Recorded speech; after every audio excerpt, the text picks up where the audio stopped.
Hi viewers, welcome to our channel. ప్రస్తుతం మనతో పాటు సీనియర్ జర్నలిస్ట్ దాము బాలాస్ సార్ ఉన్నారు. వారితో మాట్లాడదాం. నమస్కారం సార్. నమస్తే. సార్, విశాఖలో వైసీపీకి షాక్ తగిలింది సార్. మనం చూసాం 5 కార్పొరేటర్లు జనసేనలోకి షిఫ్ట్ అయ్యారు.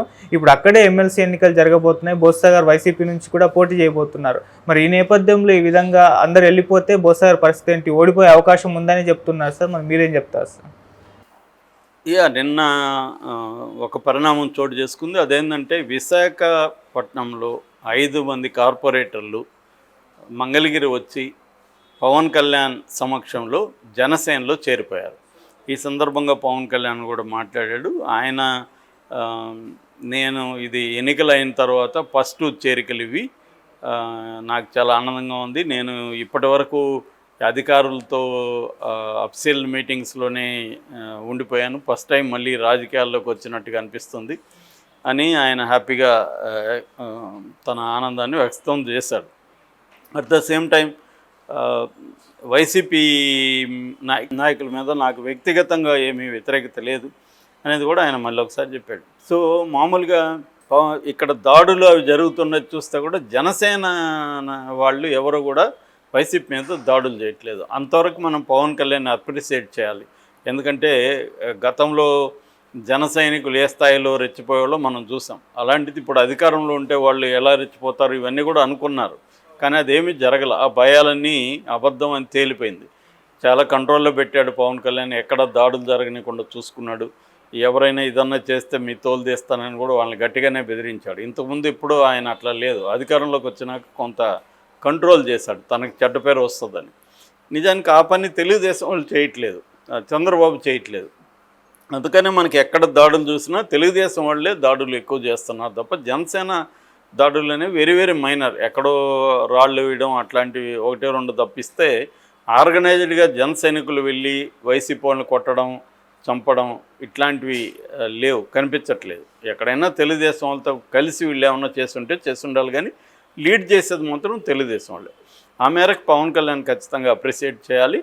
అయితే ఇప్పుడు ఇక్కడ మన చర్చ ఏంటంటే ఈ 5 మంది రావడం అనేది ఇవాళ వెరీ ప్రామినెంట్గా ఇంపార్టెంట్గా కనిపిస్తుంది. మామూలుగా అయితే 5 మంది కార్పొరేటర్లు జనసేనలో చేరితే అది పెద్ద న్యూస్ కాదు.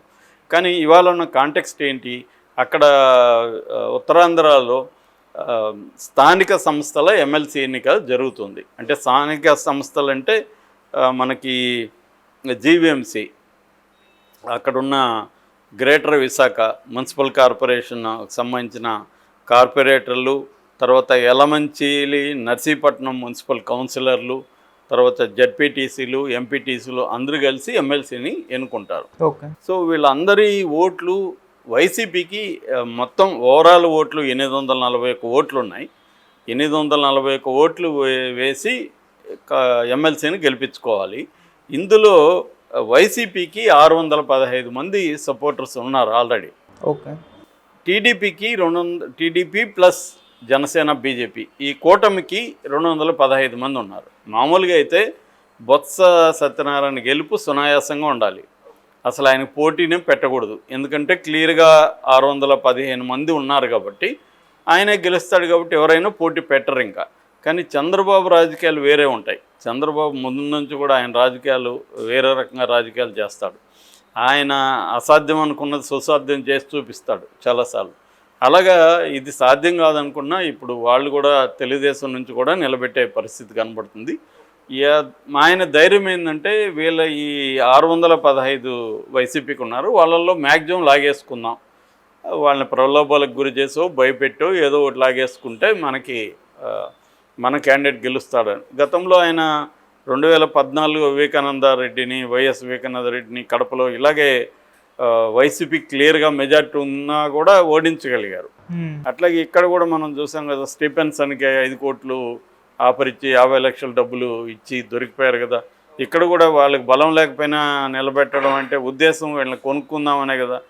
అలాగా ఇప్పుడు అనేక సార్లు ఇది జరిగింది. నేను ఊరికే 2-3 ఎగ్జాంపుల్ చెప్పినా కానీ చాలాసార్లు చంద్రబాబు ఈ పని చేశాడు. సో ఇప్పుడు కూడా ఈ 615 మందిలో కొంతమందిని కొనేసుకుందామన్న ప్లాన్ చంద్రబాబుకు ఉండబట్టే తను క్యాండిడేట్ నిలబెడుతున్నాడు. సో ఈ కాంటెక్స్లో నిన్న 5 మంది కార్పొరేటర్లు వచ్చి జనసేనలో చేరాడు. మామూలుగానే మనం ఒక వీడియో కూడా స్పెషల్గా చేసాము. తెలుగుదేశం జనసేన ఉమ్మడి ప్లాన్ ఏంటంటే ఆంధ్రప్రదేశ్లో వైసీపీ నాయకుల్ని మ్యాక్సిమం లాగేసుకోవడం. ఈ 5 ఏళ్లలో వైసీపీకి గ్రౌండ్ లెవెల్లో చాలా స్ట్రాంగ్ బలం ఉంది.